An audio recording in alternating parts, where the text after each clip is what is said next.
Just recording now. Thank you so much again for joining. So today we will discuss some key things about from chapter 7 of Srimad Bhagavad Gita. The chapter is called the knowledge of the absolute. So let me just share my screen again quickly. Knowledge of the absolute. Okay. So absolute means the supreme personality, who is the absolute truth.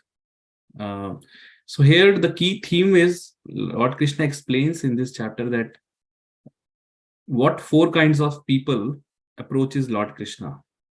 Okay, so he explains, he gives that you can say answer in the question in this chapter itself, that what are the four kinds of people who approaches Lord Krishna, and also he explains that what are the four kinds of people who will never approach him. So he explains who approaches him, who does not approaches him, and then he also talks about he being the supreme. He is all situated in everything, in the material creation and spiritual. For example, he explains that he's the taste of water, he's the syllable Om. If you know, all the Vedic mantras starts with Om, Om, right? So he says, I am that syllable Om. So let's discuss few things and then we go from there. So I'll just read the text here. Like, this is the chapter 7. The Supreme Personality of Godhead says, now hear, O son of Pritha, how by practicing yoga in full consciousness of me, with mind attached to me, you can know me in full, free from doubt. Okay. I shall now declare unto you in full this knowledge, both phenomenal and numinous. This being known, nothing further shall remain for you to know.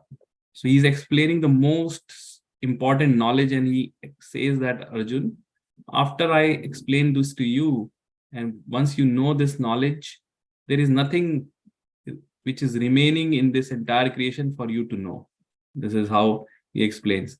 And further he goes that out of the thousands, many thousands among men, one may endeavor for perfection. Okay. And of those who have achieved perfection, hardly one knows me in truth. So he's also explaining that about the rarity, about the rareness of anyone knowing Lord Krishna in truth. So he's saying after thousands of, many thousands, not even thousands, many thousands, only one can endeavor for perfection.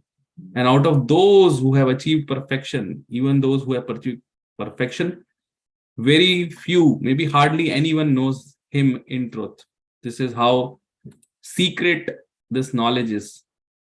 Manushyanam sahasreshu kaschid yatati siddhaye yatatatam api siddhanam kaschid mam veti tatvataha. So in tatva, tatvataha means in truth, in fact, like there are hardly anyone who knows him in truth. Okay. Then he says that earth, water, fire, air, ether, mind, intelligence, and false ego, all together, these constitute my separated material energies. So he's explaining about his energies now. Okay. So all these are the material elements which we can, which is what made this universe, right?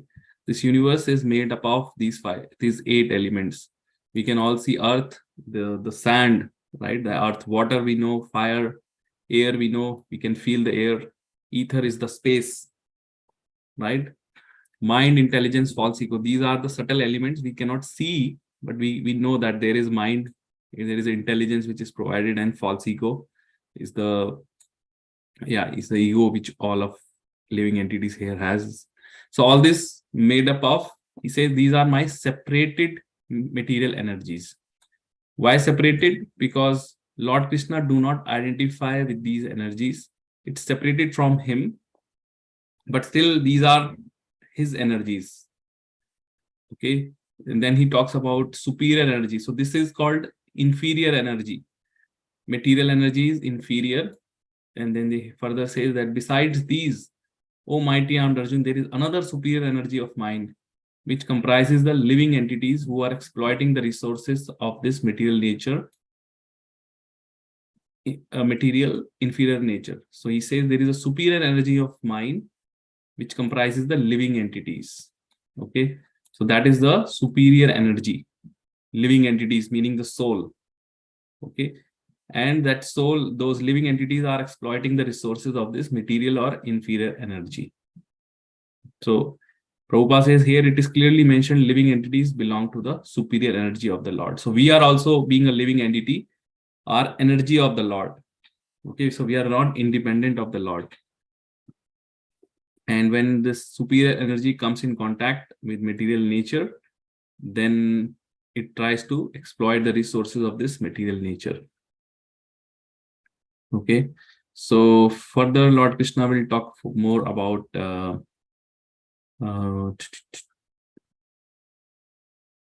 so he says, I am the origin. So read next one, text 6.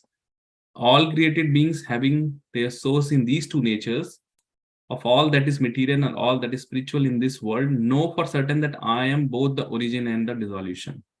Okay, Krishna clearly says, I am the origin for all what is material and what is spiritual, and I am also the dissolution, because spiritual energy do not get dissolved, but material does get dissolved. So there is it comes into being and it dissolves. That is how the material, everything which is material is temporary.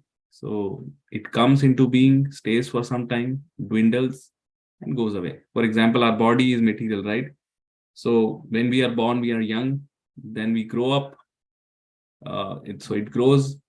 There are 6 transformations which happens. So one person is born, then there's a growth, and then he has a byproduct, meaning in terms of offsprings.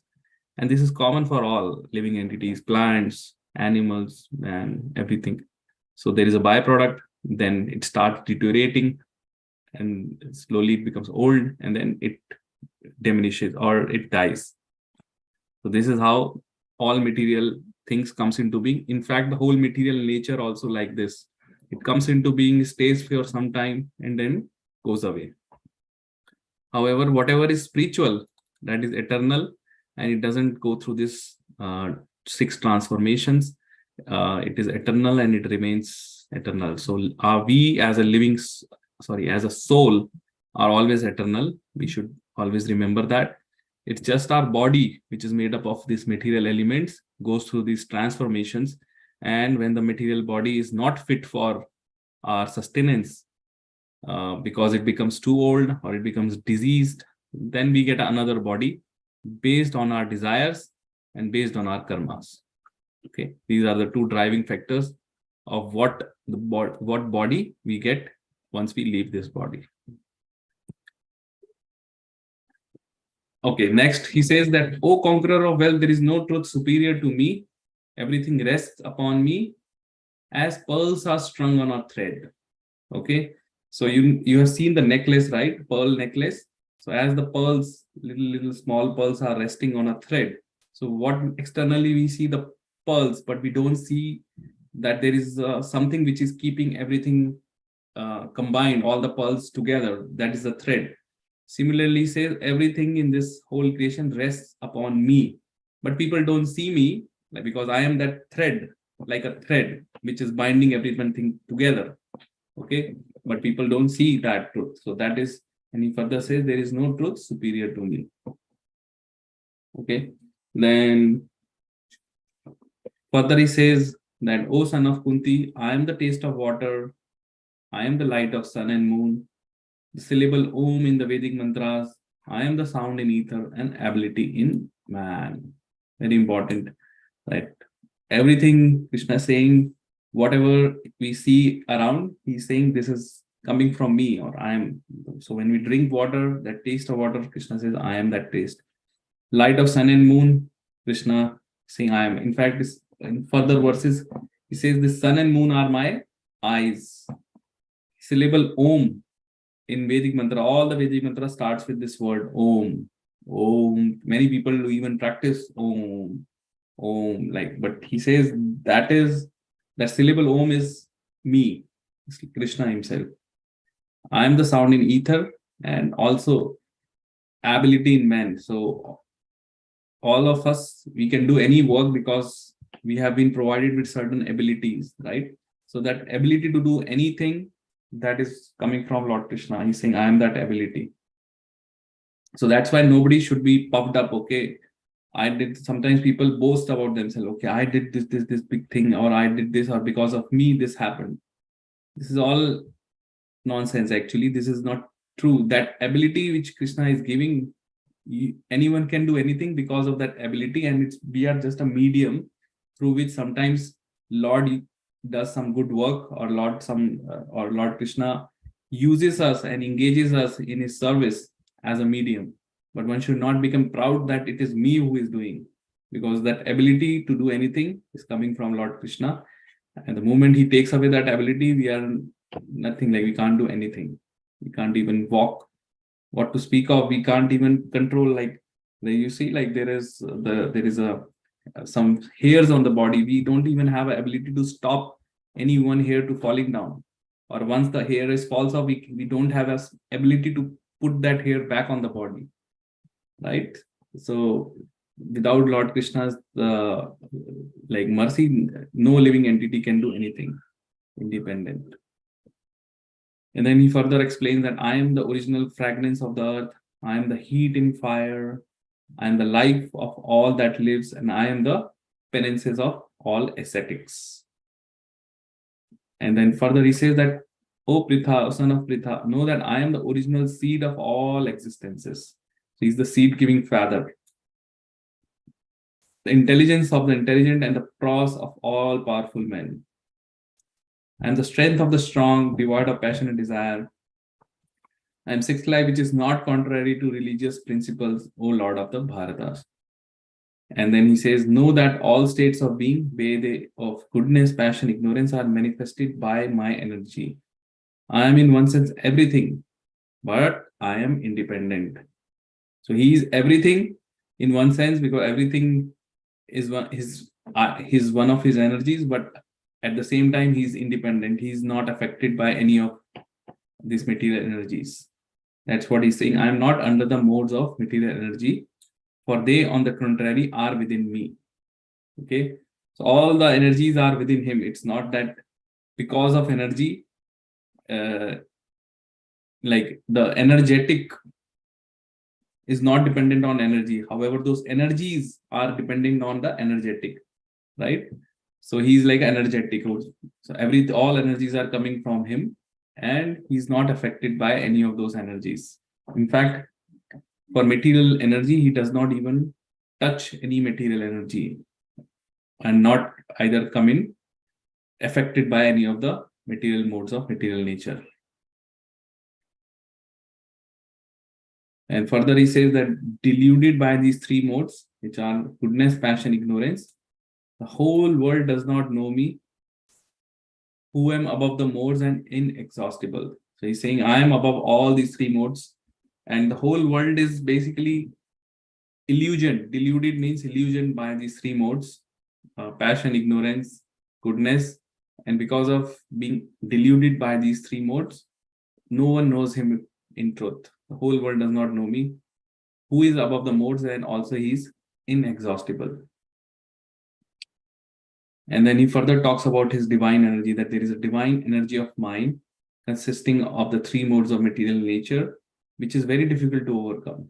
So this divine energy is nothing but the Maya, the material energy, material Maya, or people worship that as Durga Devi. Durga is the chief Devi who is in charge of this material world, right? So the word Durga comes from Durg. Durg means, if you know Hindi, Durg means a fort. And one who is in charge of that fort is called Durga. So Durga Devi is in charge of all the material creation. And then she is also a devotee of the Lord. She is one of the divine energy of Lord Krishna is saying. And he says that because of that Maya, these three modes of material nature comes into being. And it is very, very difficult to overcome the effects of those three material natures, because the Maya is so strong, it affects everyone. But he says that those who have taken shelter of him, Lord Krishna, and who have surrendered to him, they can easily cross beyond it. They can easily overcome the effect of this Maya. And how does it happen? Because once you are under the shelter of Lord Krishna, then Krishna guides, because this Maya is nothing but his energy. So he tells Maya Devi not to basically leave this person under his shelter and not to affect him. That is how uh, anyone who has taken shelter and fully surrendered to Krishna crossovers this effect of Maya.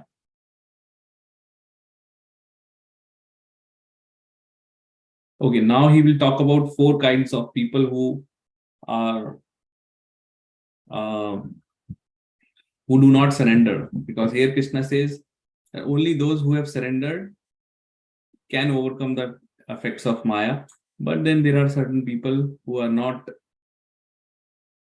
basically who don't want to surrender. So what are those? It says in 15th verse that those miscreants who are grossly foolish, who are the lowest among mankind, whose knowledge is stolen away by illusion, and who partake of the artistic nature of demons do not surrender to me. So these are the 4 kinds of people. Grossly foolish means, here Prabhupada explains there. Number 1, grossly foolish people, very important. 99% people falls in first 2 categories itself. I'll just read it. The mudhas means foolish, are those who are grossly foolish, like hardworking beasts of burden. They want to enjoy the fruits of their labor by themselves, and so do not want to part with them for the supreme. The typical example of the beast of burden is the ass. As you know, is the donkey, right? This humble beast is made to work very hard by his master. The ass does not really know for whom he works so hard day and night. He remains satisfied by filling his stomach with a bundle of grass, sleeping for a while under fear of being beaten by his master, and satisfying his appetite at the risk of being repeatedly kicked by the opposite party. Ass sings poetry and philosophy sometimes, but this braying sound only disturbs others. This is the position of the foolish fruitive worker who does not know for whom he should work. He does not know that karma is meant for yagna, sacrifice.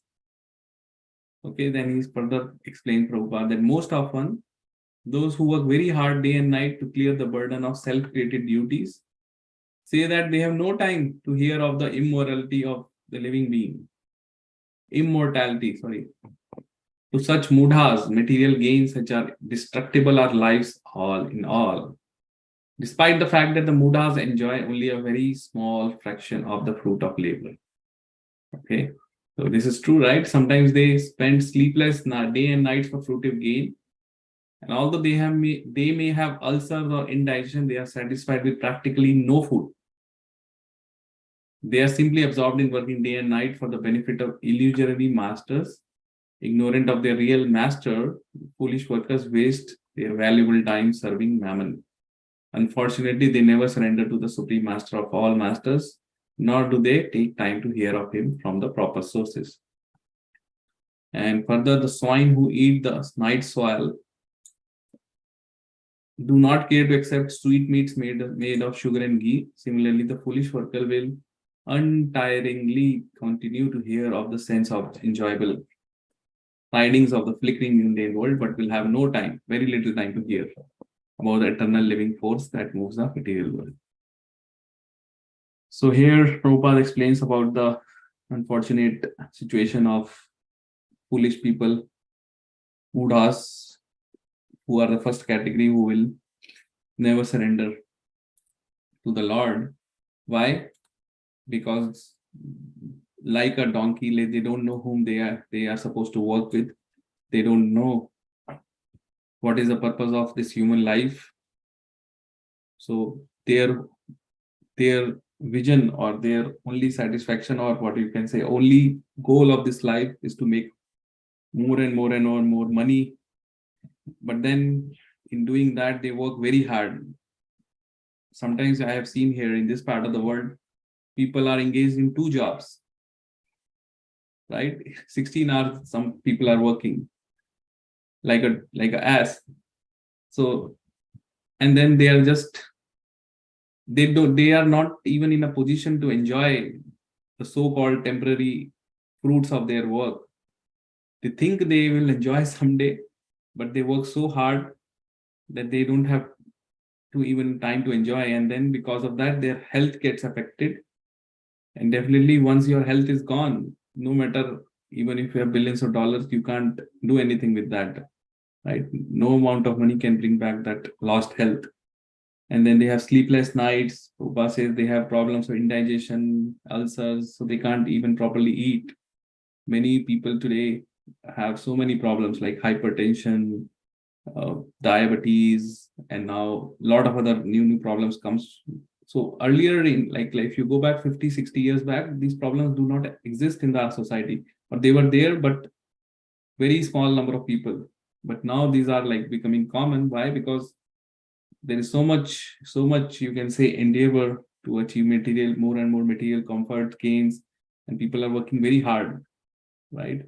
But they do not know whom they are working for, and what is that they want to achieve in their life.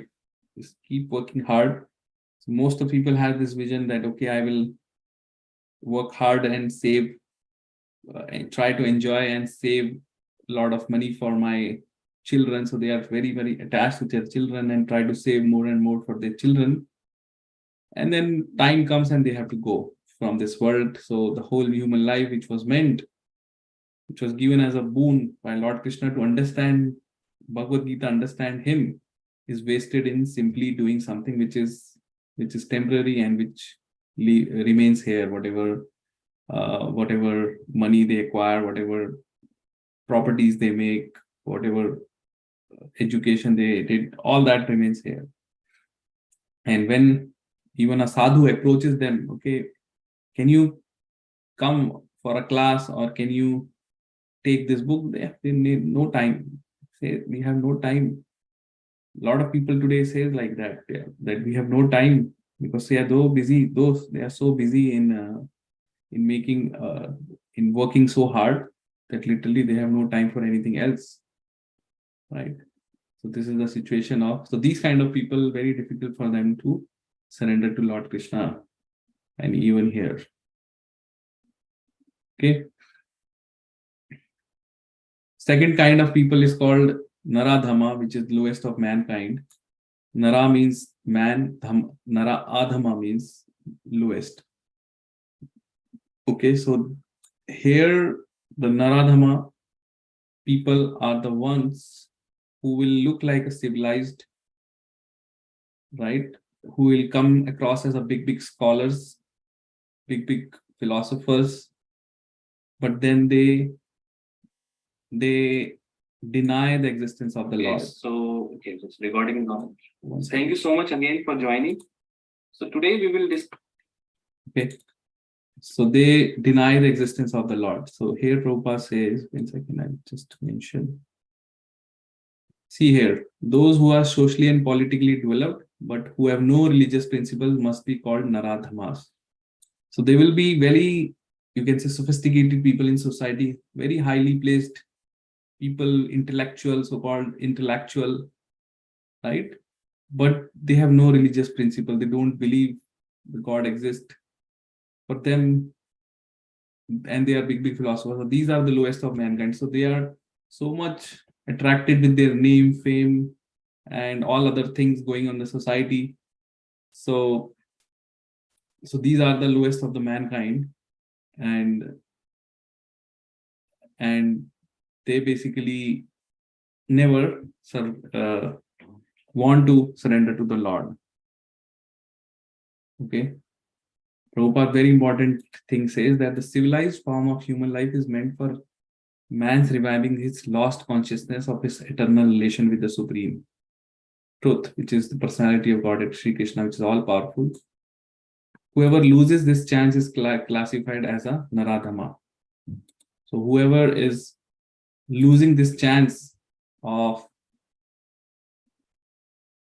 understanding about this science of spirituality, understanding about Lord Krishna, is called literally a Naradhama, because he simply loses this precious human form of life from which was given to him by Lord Krishna to revive his relationship with him, but he just simply wastes that.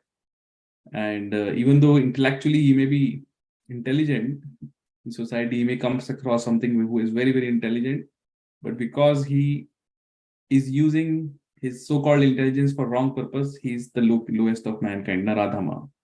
Okay. In fact, in one of the acharyas in our Vaishnava Sampradaya, he writes in this one of the bhajans that Manushya Janma Paya Radha Krishna Na Bhajiya Janya Suniya Vish Khenu. So what does it mean? Manushya Janma Paya, like if you have got the human birth, Manushya Janma, Radha Krishna Na Bhajiya, if you have not worshipped Radha and Krishna, then Janya Shunya Vish Khenu, then you are knowingly taken the poison. Janya Sunya meaning knowingly, Vish Khenu means taking the poison. So this is what our acharyas who are highly elevated souls are saying, that those who have taken the human form of life, and if they do not worship Radha and Krishna and waste this human form of life, then they are deliberately, knowingly drinking the poison. Okay, so this is the second class of people who never surrender to the Lord. First class is the one who is very, very busy in just working, and they are working like a donkey. They don't know whom they are working for, what they are working for. Simply they are working. For them, like they say, even capitalists say the work is worship. So they work so hard. So if work is worship, then the donkey will become the biggest, you can say, the biggest devotee, right?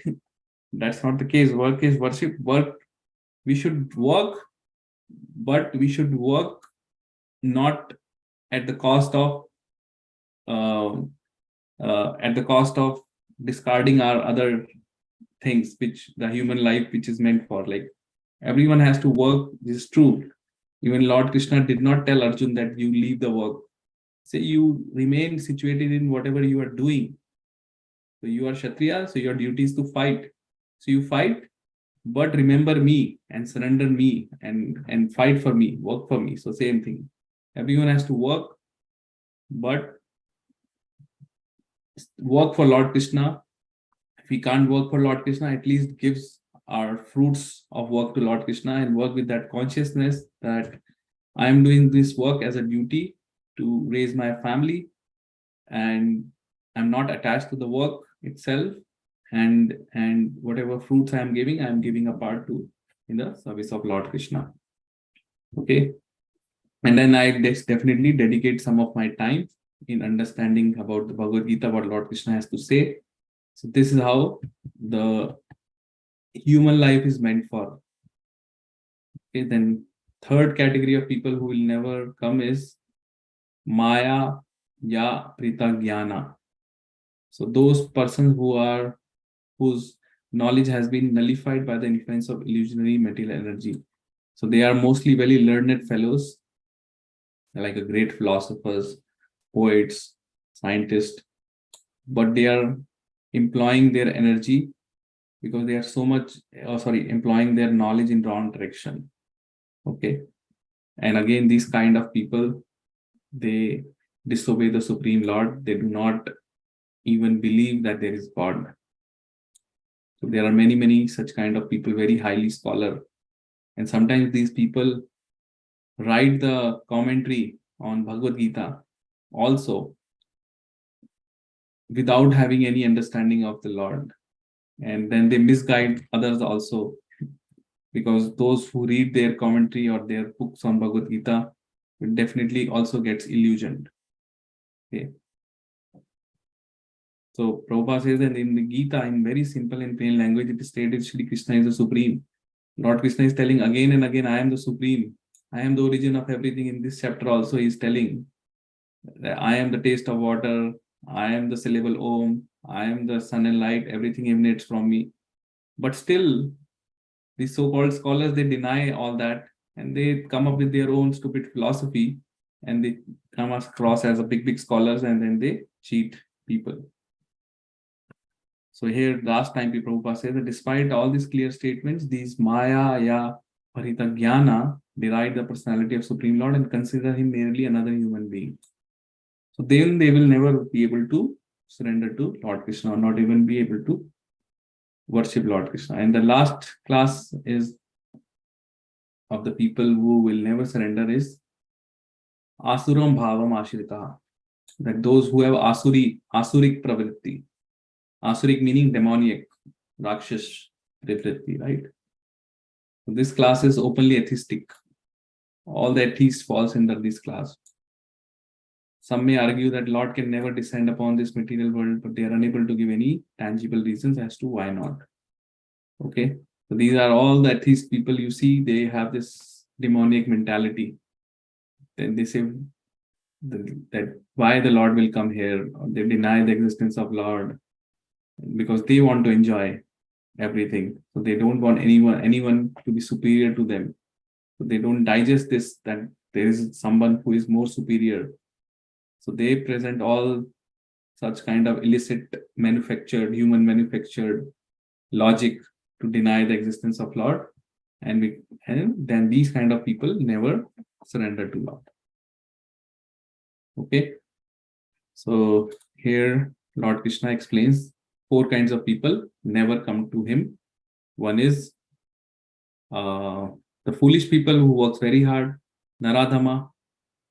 Then the third one is the so-called highly educated people, but who put their knowledge, intelligence in wrong direction and deny the existence of God. The last is atheistic people. Any questions here in this one?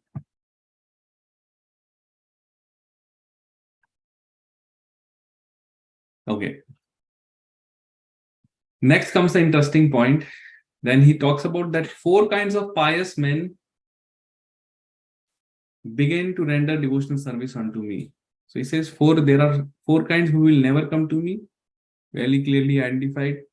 And we can see in this age, Kali Yuga, we can see all these 4 kinds of people. No matter how hard you can try, they don't have time. They have X number of reasons not to visit to the temple of the Lord.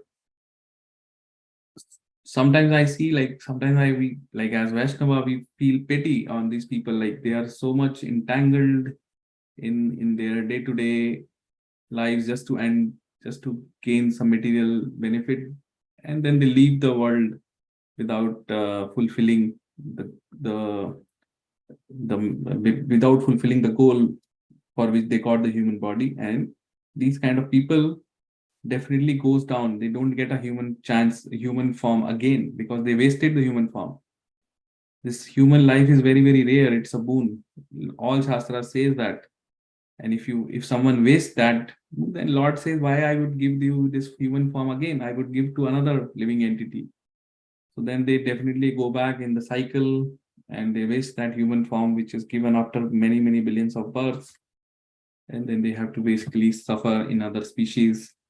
And then again, maybe millions and billions of years back, maybe again they get a chance. So like that, this keeps happening. So 4 kinds of people come. Who are those 4 kinds of people?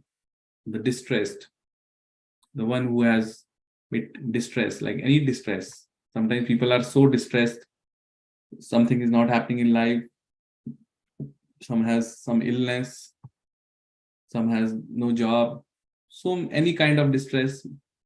So if anyone who is in distress and he approaches Lord Krishna to remove that distress, he is considered as one of the pious men. Okay, so distress, desire of wealth, anyone who wants wealth. Inquisitive, who is inquisitive about the Lord. Okay, I want to know more. So he's inquisitive, has a lot of questions. And he who is searching for the knowledge. So he's really, really searching for the knowledge of the Absolute. This is the goal of human life, to search for this knowledge. So these 4 kinds of people come to the Lord. Okay. So you see, most of the time, even people who come to the bhakti falls into one of these categories. Either they are distressed, they need something. Desire of wealth includes all kinds of material things. They need something in life, either wealth or some other material benefit or anything. They are inquisitive, or they are after searching for the knowledge of the absolute. They're searching, okay, yes, I want to know who is the supreme controller, how this whole nature is working, who is that force behind this nature, what is my goal of life, what I am doing here, why I am suffering, how I can remove the suffering. All these questions are there. Okay, so Lord Krishna says all these are pious men. And even though their goal or initial aim to come to Lord Krishna is to fulfill one of these desires, which are not pure, meaning they are coming with a motive, material motive, that if someone who is distressed, he wants the Lord Krishna to remove that distress. Someone who is desirer of wealth, he wants Lord Krishna to fulfill their desires. So even though they have material desires, but they are still, the fact that they are coming and surrendering and coming into Lord Krishna makes them all pious. And very soon, when they start engaging in devotional service, their material desires gets purified, and they do not have those, like they themselves get, you can say, their desires get spiritualized, so they don't ask anything for themselves or their family. All they then ask would be the how I can serve more and more for the pleasure of the Lord. Okay, so, and then Lord Prabhupada mentions in this purport that this is the highest perfection in pure devotion, which is mentioned in this literature called Bhakti Rasam Sindhu, where one should render transcendental loving service to the Lord favorably and without desire for material profit or gain. This is called pure devotional service. So when one comes to a point where he does a favorable service to the Lord without any motive or without any desire for any gain, his only aim is to perform loving service to the Supreme Lord favorably or his devotees, that is pure. So in that aspect, these people who approaches him with certain motive, like desiring a wealth or distress, they are still not pure, but they are all pious, they are all welcomed by Lord Krishna. And during the course of their engagement in the bhakti, their desires becomes more purified, and definitely Lord will fulfill their desires. Like whatever you need, I'll tell you, like whoever is chanting Hare Krishna, even whatever desires you have, like you want wealth, you want whatever you need, Hare Krishna mantra is not an ordinary mantra, it's called Maha Mantra. It will fulfill all desires. It will fulfill all desires because it's Chintamani. It's compared to as a Chintamani stone. Chintamani stone is like a touchstone, wish-fulfilling touchstone. Whatever you ask, your wishes are fulfilled. Same is the case with this Hare Krishna mantra. So whatever desires are there, those got fulfilled.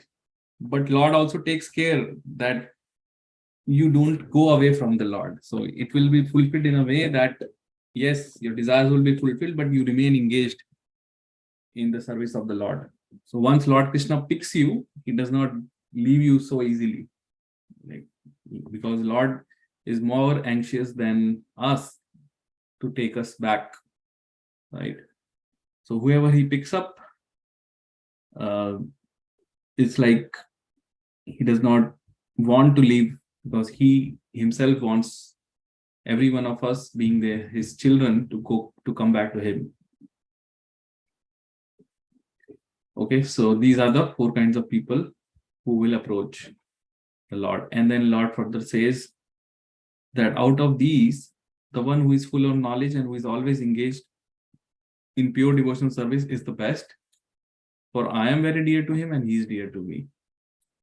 So Lord also declares that the last category, who is searching for the Lord or searching for his knowledge, and after searching, and when he starts rendering service and he becomes full in knowledge and is always engaged in pure devotional service, is the best, because for him, he's always constantly thinking about the Lord, how he can improve my service, how I can serve more, how I can engage others to serve Lord. Like that, he's always thinking. So he's thinking about the Lord, and the Lord is also reciprocating by thinking about him. So both of them are very, very dear to each other. And then further he says that all these devotees are undoubtedly magnanimous souls, but he who is situated in knowledge of me, I consider to be just like my own self. Being engaged in my transcendental service, he is sure to attain me the highest and most perfect goals.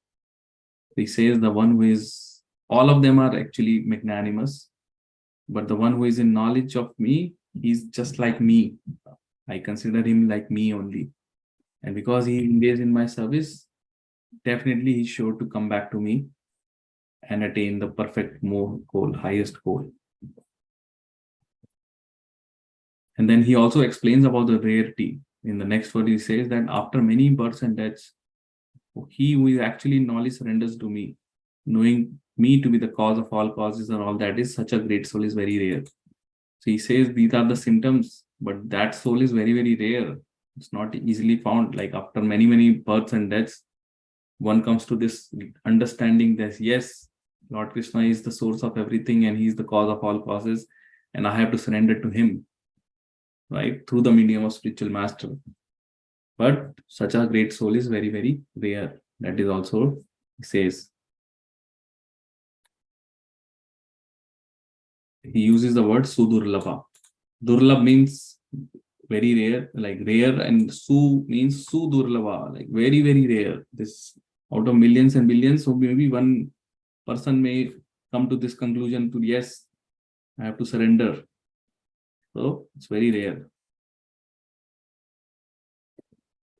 And then he talks about the worshippers of Devi Devtas. And he further says that those whose intelligence has been stolen by material desires, they surrender unto demigods and follow the particular rules and regulations of worship according to their own natures.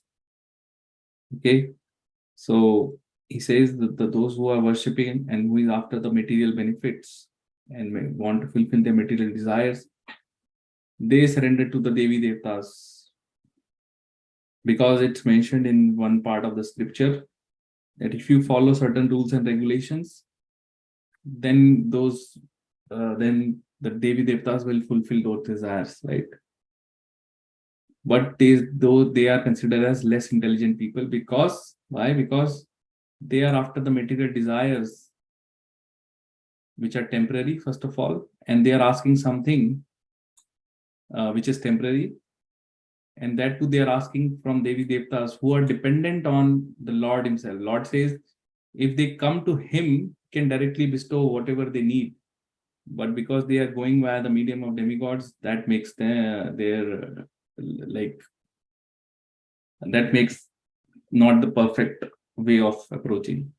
But still, further Lord says that I give them the faith, they worship that demigod. He says, because I am in everyone's heart as a super soul. As soon as one desires to worship some demigod, I make his faith steady so that he can devote himself to that particular deity.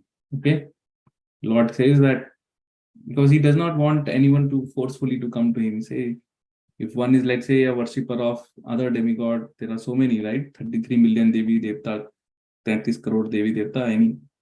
So if one desires to worship some other Devi Devta, it's okay, because those Devi Devtas are also part and parcel of Lord. So being situated as a super soul, Lord says that I make his faith steady in that deity so that he can devote himself to that particular deity.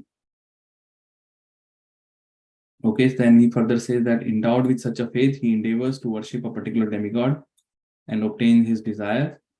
But in actuality, these benefits are bestowed to me by me alone.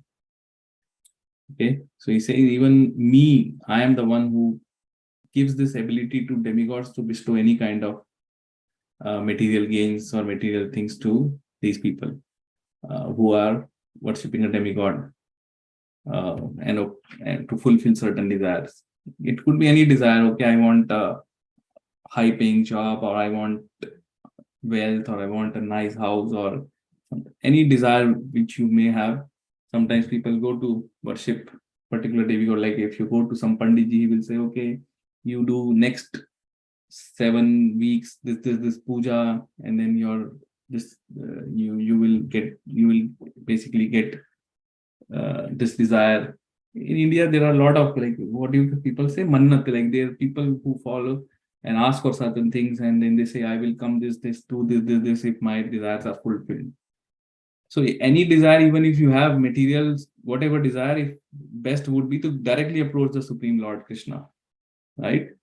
But even if someone approaches a demigod, even though they are less intelligent, Krishna says they are less intelligent people, but it's okay. Like, okay, I give them the benefit. Oh, sorry, I bestow the indirectly the benefit to them through the medium of demigods. But they are all unintelligent because they are asking something which is temporary, and demigods can only give them what is approved by Lord. Okay, and then them demigod themselves or Devi Devtas are in this material realm.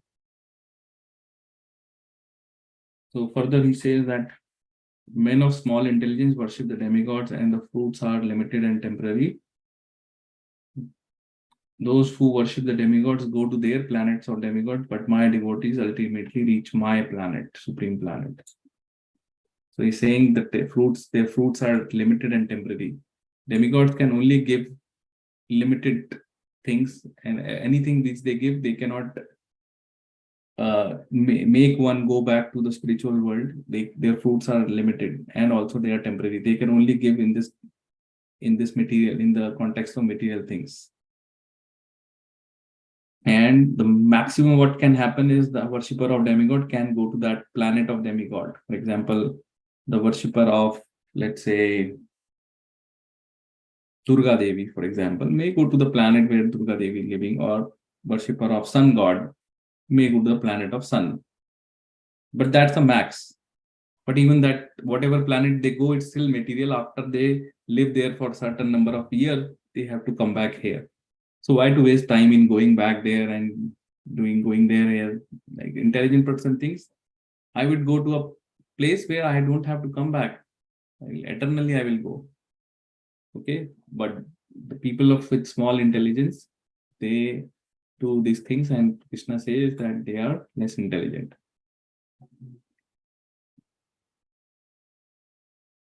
And then further he explains that there are other people, unintelligent men who do not know me perfectly, think that I, the personality, supreme personality Godhead Krishna, was impersonal before and have now assumed this personality.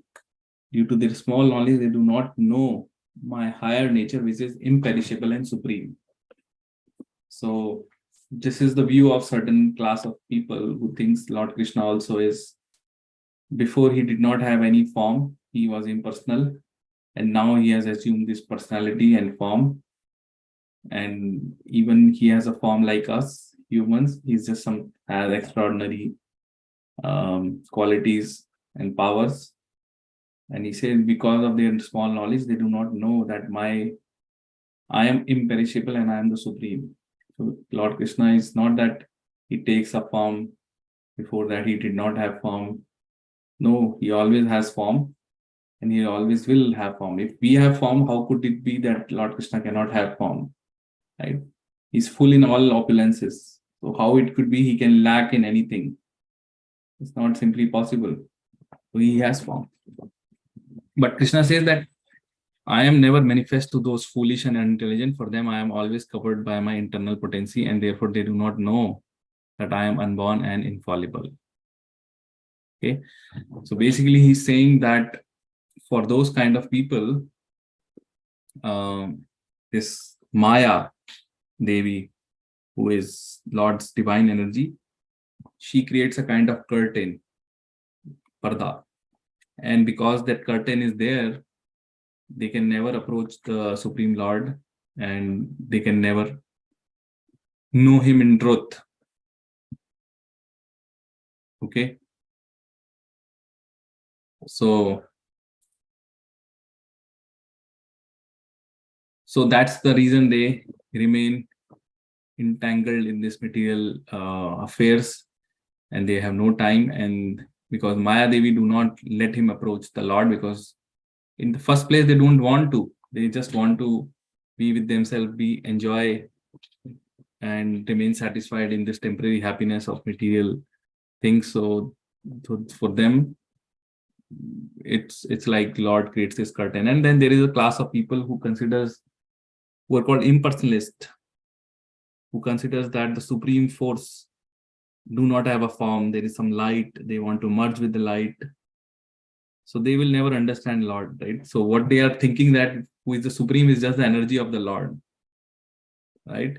There is an energy, there is a place in the spiritual world which is called Brahma Jyoti, which is nothing but the light which is emanating from his body. So it's an energy. But those people who are impersonalist, or who are after that, they are attracted by that impersonalist thing and want to merge, and then they deny the personal existence of Lord. Lord says, okay, so be it, like whatever you desire, if you fulfill, if you follow that, yeah, you will. So they don't actually get merged, but they go there, but remain there eternally. But there is no engagement there, because it's like, imagine the sunlight is falling right now. There are particles like that. So they are just there hanging in as a particle. There is nothing for them to do. Same is the situation for the impersonalist. So they will remain there, but there is no happiness, because happiness comes when you interact with someone, when you had some relationship. So there is no relationship there in that Brahman effulgence, Brahma Jyoti. And they do not able to. Lord is basically unmanifest for them, because this internal potency of the Lord, which is Maya Devi, she creates a covering of illusion, and they will never be able to understand.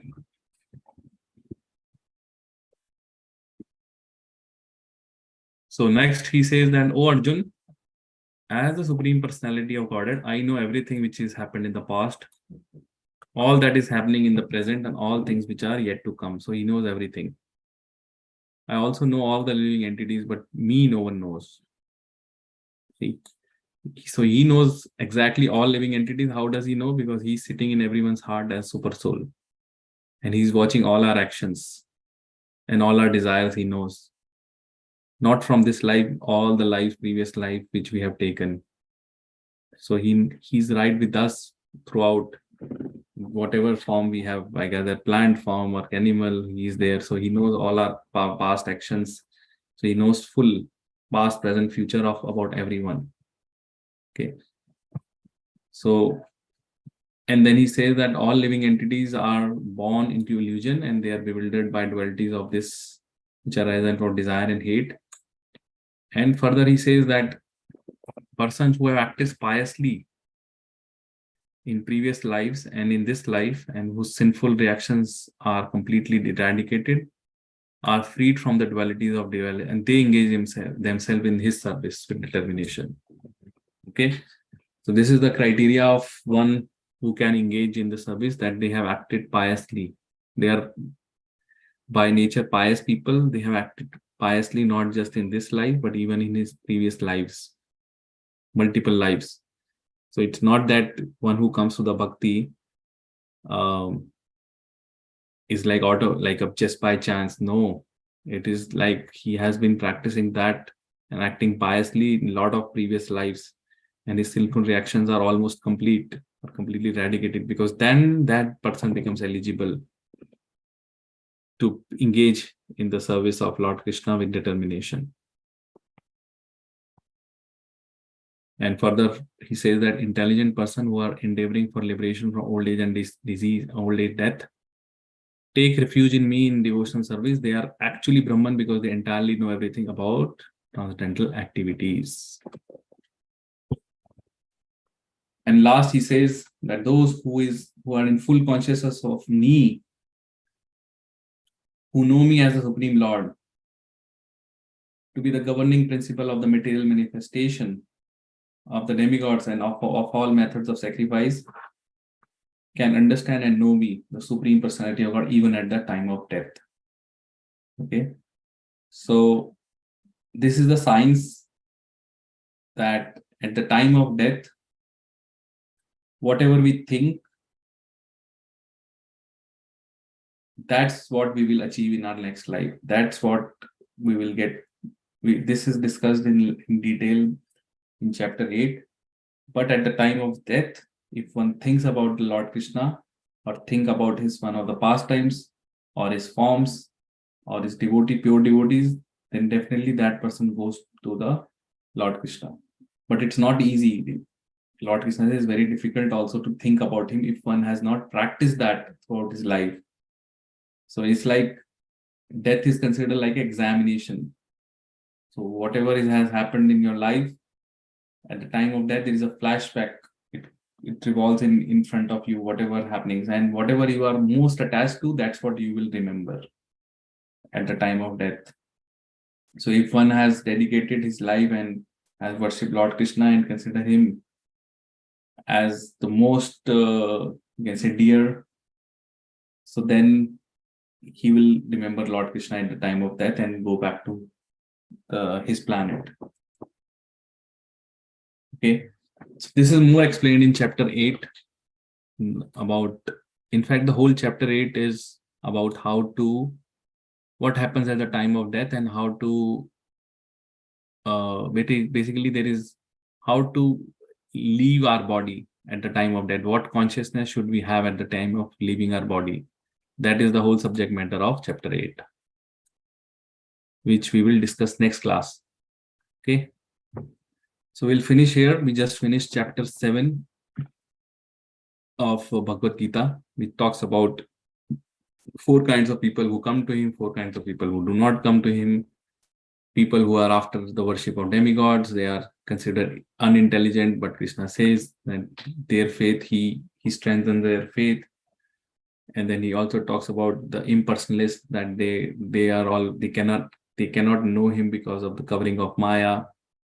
And then he talks about that intelligent people take shelter of him and they engage in the devotional service of him.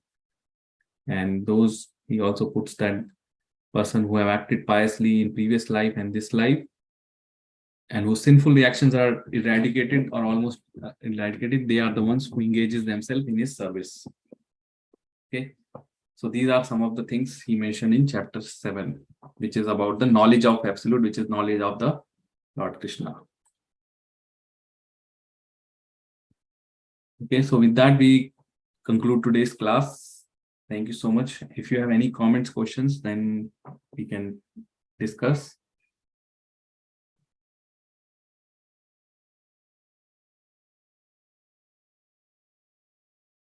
Anyone has anything? No? Okay. Then we'll meet in the next class next Sunday, same time, and cover chapter 8. Thank you so much. Hare Krishna.